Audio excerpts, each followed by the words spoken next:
Pasukan pendudukan Israel kembali menerima perlawanan dari warga sipilnya sendiri. Para pemukim Yahudi di tepi barat dilaporkan menyerang prajurit hingga perwira militer IDF pada Sabtu 28 Juni. Serangan itu menyebabkan sejumlah pasukan mengalami luka-luka pada tubuh mereka akibat dilempari batu dan benda-benda tumpul. Menurut laporan media lokal, para pemukim melancarkan serangan dengan melempar batu dan memukul tentara hingga komandan batalion di dekat desa Kafir Malik Timur, Ramallah. Masa juga dilaporkan mengamuk dan membakar kendaraan militer Zionis. Tak hanya itu, mereka bahkan berusaha keras menabrak tentara menggunakan mobil dan melempar bom molotov ke kendaraan operasi.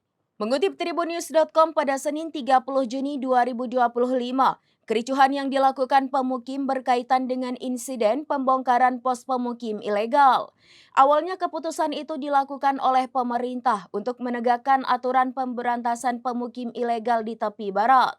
Namun banyak pemukim Yahudi yang justru tak terima dan menilai bahwa tindakan yang dilakukan kepada mereka sebagai bentuk pengkhianatan dari pemerintah.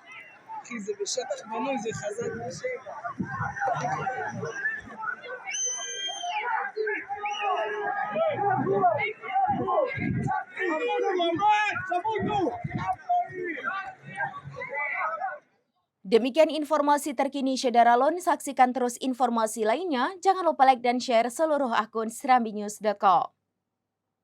Download Tribun X sekarang, menghadirkan lokal menjadi Indonesia.